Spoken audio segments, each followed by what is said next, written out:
जय गोगा महाराज। नमस्कार दर्शकों, मैं दशरथ भाई ज्योतिषाचार्य वास्तुशास्त्री अहमदाबाद गुजरात से मेरी यूट्यूब चैनल जय गोगा एस्ट्रोलॉजी वास्तु में आपका स्वागत करता हूं। दर्शकों, मेरा कॉन्टैक्ट नंबर है 9898290870। तो जैसे आप सब लोग जानते हैं कि हम हस्तरेखा शास्त्र की जो है वो सीरीज चला रहे हैं और उसके अंदर आगे के वीडियो में हमने सारी जानकारी दी हुई है। तो अभी हम चर्चा करते हैं कि हाथ की लंबाई, अपने हाथ की लंबाई कितनी होनी चाहिए और हाथ की लंबाई सही है या नहीं है, तो उसको हम कैसे देखेंगे। तो देखो, अगर आप किसी भी व्यक्ति का हाथ लंबा है, छोटा है या मध्यम है, मीडियम क्वालिटी जिसे हम बोलते हैं, तो वो कैसे चेक करेंगे। तो देखो, सबसे पहले जो भी व्यक्ति है वही उसी का दूसरा हाथ लेना है और ये हाथ पे रखना है। अगर ये पांचों अंगूठे के साथ पांचों उंगली अगर उसकी हथेली तक यूं पूरी आ जाती है तो समझ लीजिएगा कि उसकी हथेली सही है। और उसके बाद में उसकी उंगलियां छोटी है या लंबी है, ये कैसे हम देखते हैं।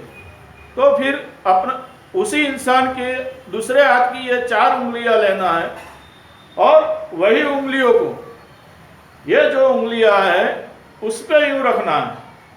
अगर आप यूं पीछे भी रखेंगे तो भी आपको पता चल जाएगा कि कौन सी उंगली बड़ी है, कौन सी उंगली छोटी है।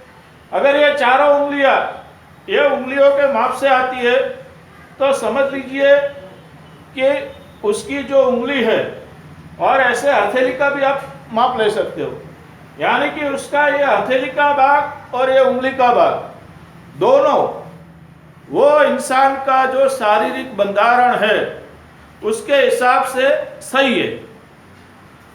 अगर उसके ये हाथ का माप और ये हथेली मान लीजिए कि लंबी है तो वो लंबी गिनी जाएगी, अगर छोटी है तो छोटी गिनी जाएगी। लेकिन ये हाथ का, किसी भी इंसान के हाथ का सही मेजरमेंट कौन सा है वो उसी के दूसरे हाथ से आपको मालूम पड़ेगा। ये मैंने एक आपको नियम बताया। दूसरे हमारा है जो एमएम में गिनते हैं, वो सब गिनते हैं, लेकिन सही मेजरमेंट इसी तरह से आप ले सकते हो। अब हम बात करेंगे कि छोटा हाथ, मध्यम हाथ और लंबा हाथ क्या फल देता है। तो देखिए, जो इंसान का हाथ छोटा होता है तो वो छोटा इंसान जो छोटे हाथ वाला जो इंसान होता है उसको जो है अपने अंदर इच्छा शक्ति उसमें प्रबल होती है। वो किसी भी काम को शॉर्ट तरीके से वो काम को कैसे कर सकता है, वो हर बात में शॉर्टकट रास्ता अपनाता है। जिसका हाथ छोटा होता है, हथेली छोटी होती है, उंगली छोटी होती है, वो हमेशा शॉर्टकट रास्ता अपनाता है। ये आप बात ध्यान में रखिए। और उसका अपने आप पे बहुत कॉन्फिडेंस होता है। मैं ओवर कॉन्फिडेंस नहीं, ओवर कॉन्फिडेंस और कॉन्फिडेंस में फर्क है। लेकिन जिसका हाथ छोटा होता है वो उसको अपने आप पे बहुत ही विश्वास होता है। अगर उसके हथेली के चिन्ह, उंगली के चिन्ह, अंगूठे का चिन्ह अच्छा है तो वो हर क्षेत्र में विजय पा सकता है। और जो छोटे हाथ वाले जो लोग होते हैं वो सिर्फ अपने लिए ही जीते हैं, ये उनका माइनस पॉइंट है। उनको अपने से अलावा दूसरा कुछ दिखता नहीं है। उनको अपना प्यार गिन लो, अपना शरीर का सुख गिन लो, या किसी भी बात में पैसे कमाने की बात है तो भी वो पहले अपना फायदा देखेंगे, बाद में दूसरों का देखेंगे। अब हम बात करते हैं लंबे हाथ की।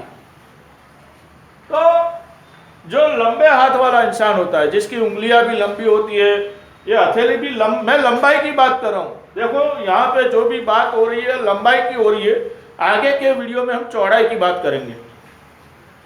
तो जो लंबे हाथ वाले होते हैं वो हमेशा कोई भी कदम सोच समझ के उठाते हैं।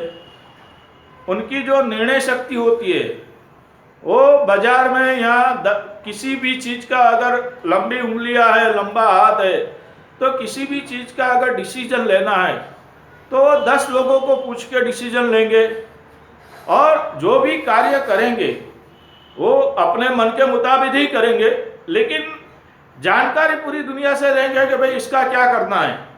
लंबी उंगलियों वाले, लंबे हाथ वाले दूसरों के काम बहुत ही अच्छी तरीके से करते, वो भरोसे के पात्र होते।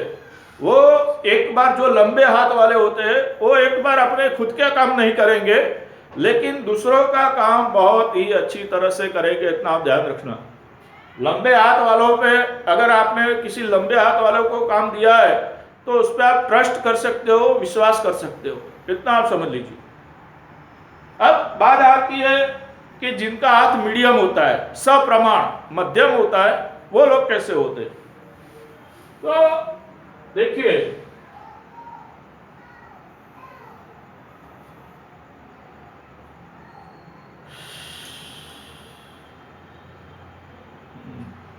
जिनका हाथ मध्यम होता है वो इंसान जो है वो हमेशा अपने बैंक बैलेंस के बारे में ज़्यादा सोचता है। उनके लिए 1 और 1 2 ऐसा हिसाब होता है।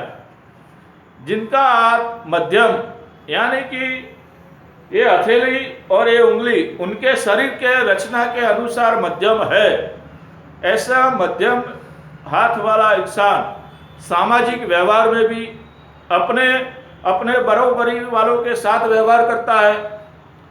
जो भी उसके दोस्त यार होंगे तो भी वो उनके साथ अगर घूमने जाता है तो पूरे हिसाब का कैलकुलेशन रखता है। यानी कि आप एक बात समझ लीजिए कि जिसका हाथ मध्यम है वो पढ़ाई लिखाई में भी अच्छा होता है, लेकिन वो जो भी कार्य करता है वो हमेशा दूसरों को भी नुकसान ना हो और खुद को भी नुकसान ना हो, ऐसा कार्य करता है।